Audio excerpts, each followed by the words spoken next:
All right, for those out there, I want to do a little review video. Just the markets today in general. We'll trade in the futures. Came in all ready to go to work this morning. Felt really good. Got over my cold. Market started off and took a fast little plunge here, right at the open. And again, there was some news out. There was some CPI news, PPI. There was some other things that were out during the day that was putting some pressure on the markets. You can see right here, this is when it started. So when the market opened up here, it just kind of got some selling, and then we kind of grinded back up.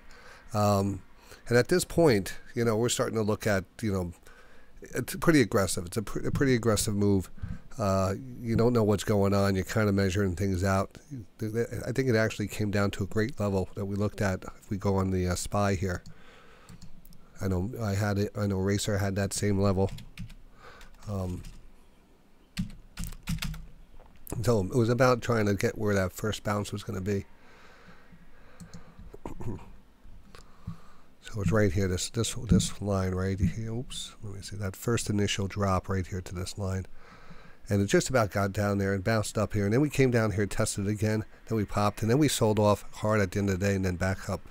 So again, we did kind of chop around that line a bit. You can see overall where we dropped off, we kind of drifted down. We ended up kind of back up to that level, kind of putting in that. If we look at that in a weird way, it kind of looks like a little inverted head and shoulders pattern with a neckline about 515.50, or we'll call it the 200 period moving average. So something to watch tomorrow on the SPY if this thing starts to break out.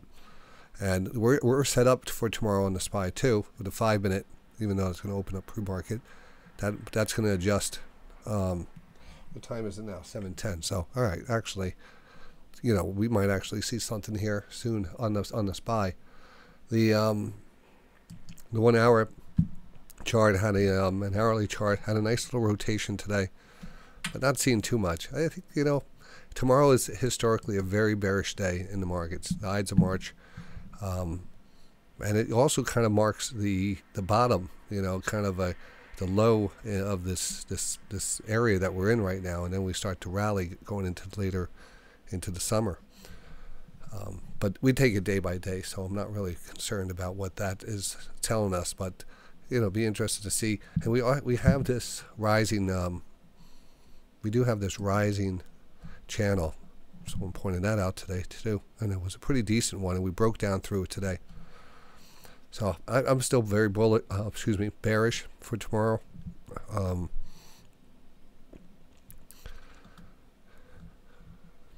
So we'll see what happens overnight. Right now I am actually short, and we're up about $40 on and it's dropping pretty fast right now. It's pretty funny. That's my job today, to come in and do a little trading and see what we could do. We have to watch this on the other chart too. It's my easier chart to read. So that's the SPY, and again, we have a little bounce, but it's not giving us anything other than the big wedge pattern breakdown on that.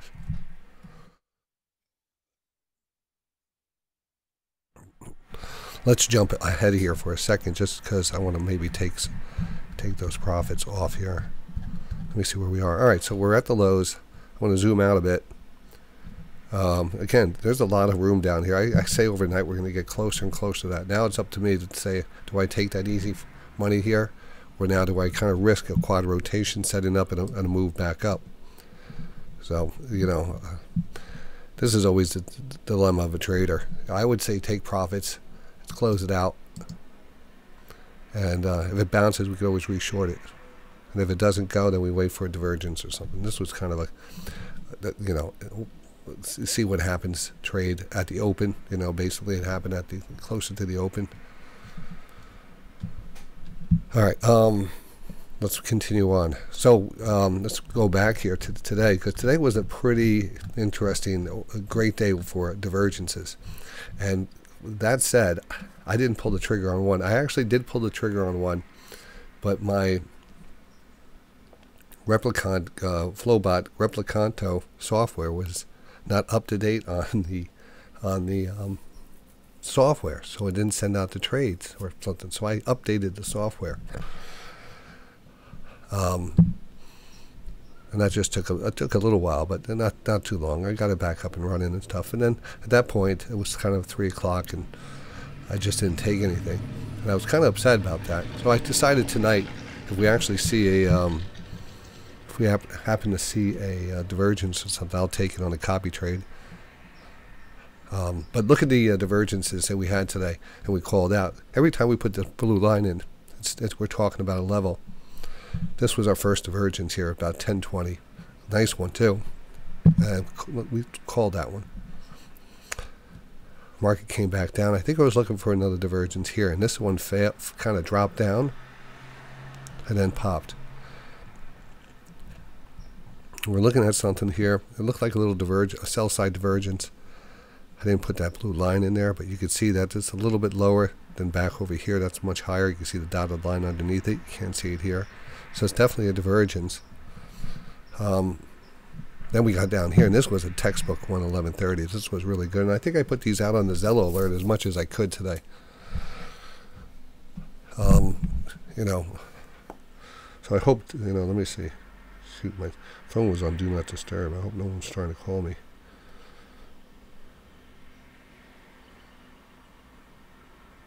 Who knows? What was I going to show you? Oh, let's see what the Zello alerts were today. If I was able to call that one. Let's see, what time was that divergence? That was around 11:30. So let's go to 11:30. All right, let's see what this says. I updated the software on the copy trader, so with the next trade we might. Oh, see, I was updating the. We'll actually look at a divergence right here. There's a divergence at 52.13. You got to put your stop in here at 52.10. Under 52.10, you have a nice little 1 minute divergence here. So wasn't that great? What a great alert right there. Told you exactly where to get in, where to put your stop. 52.10, which is a couple ticks underneath the low, and you're on your own then. So that's the important. Those Zello alerts, I tell you, that's going to be the best thing here for people to trade with, because I'm only putting out Zello alerts for these divergences, only these divergences. We can see how they work. They work perfect. This was a nice divergence up against a trend line.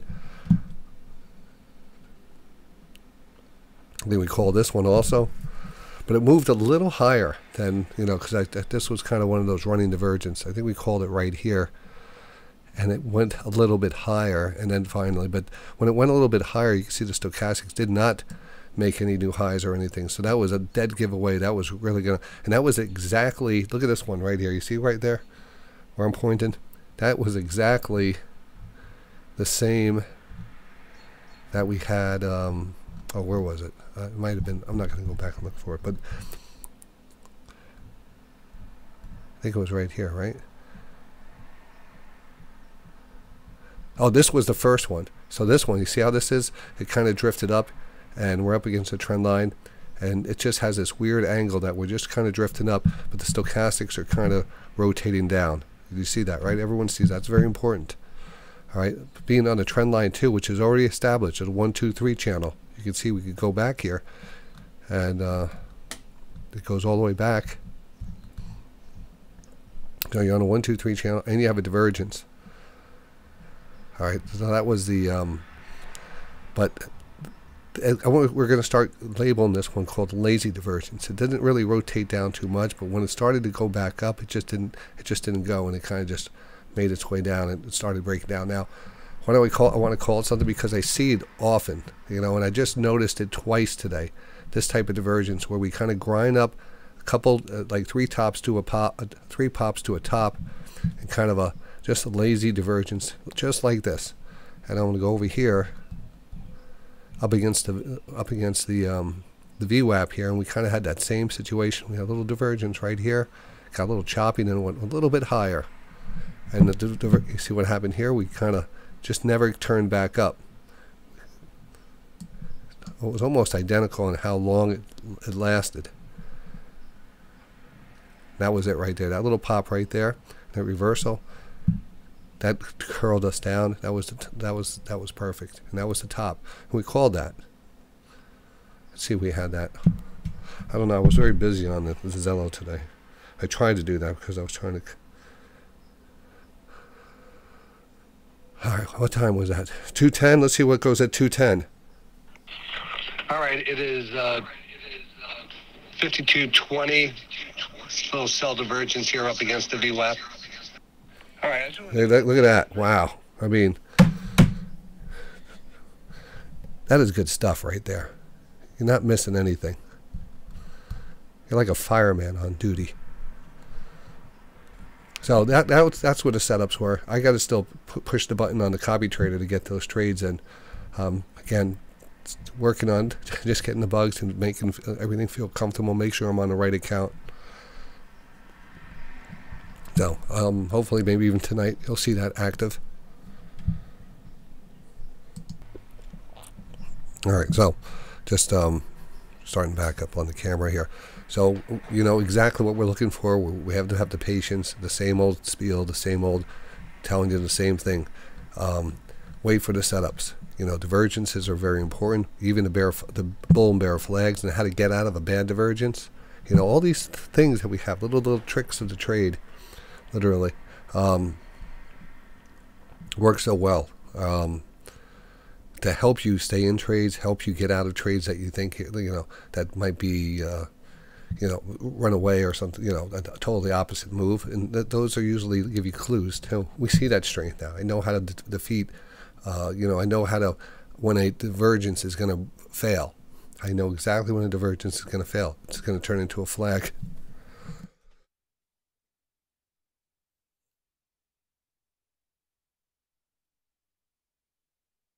And so that's what I want to send out. That's what we have to concentrate on. There's not much else to talk about. The futures are open up right now. We're long right here just because we have this little. You got to have the eye of the trader here. You got a little low here, and that you see that little candle came down, matched that low right there. We had that little low, and then we kind of, I saw it, said, it didn't even turn over. I said, there's a slight little micro divergence right there. Now we're playing with house money here. This is a profit count, so our orders are laying out there, and they're not even being seen by anything. So I could move the market. I don't have to worry about moving the markets. There's no liquidity.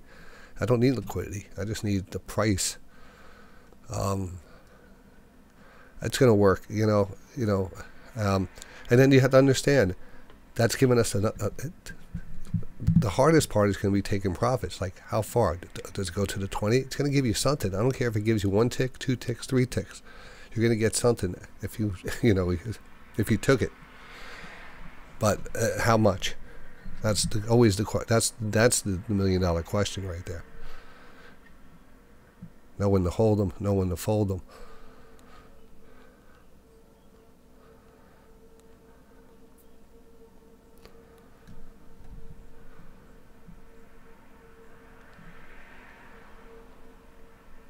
Because we're embedded still under 10, I'm not going to give this much.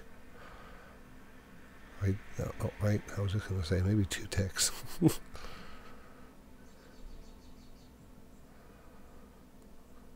probably not even worth it. It wasn't a big enough divergence to make me concerned about a big reversal. But hey, it was something. All right, took that off so we can finish the video and look like a winner. Well, you know what we look for. We can see it, show it to you live, happening. It's like live action. You know, when you have that channel too, and we're not even going to call a channel that most people are going to recognize, but every little move it has something going for, has a channel or has a trend. I don't care if it's 2 candles or 1 candle. Well, one candle it doesn't, but here's a trend. And if you have a divergence inside of a trend, that trend will break 9 out of 10 times. So we know we're going to get through that downward trend line. This is a micro divergence, though, so you have to take micro profits. Bigger divergence, big profits. So you know the game you're playing. All right, I want to send this out, and hope you enjoyed that video. Don't worry, the copy trades will be coming very soon, maybe tonight. Still available. Well, you have to be a lifetime member. And I told you, it's going to be a slow rollout. This is something that I want to make sure. But you know what we're looking for. So I think everyone should be fine with that. Especially, oh yeah, coupons. The Bullinox has a 90% off coupon for this month. I don't know how long. I think into the 23rd or 24th or something. So that's a 90%. It's DTR 90. It's a coupon code. That's on the Bullinox. 90% off. That's good. You could get these little 25K accounts for like $14, $15, $16. That's 50K accounts, like $19, $17, and $19. I don't know exactly. Very, over time, take these setups. I'm telling you, hook it up to the copy trader. You won't be disappointed. It's going to get going. We're going to be in front of it. We're going to be on our stand. We're going to know what trades to take. Just have to be organized. All right. So that's it. We'll see you in the markets tomorrow. And I'm going to be here with you live, which I'm doing right now and doing this video. DayTraderRadio.com.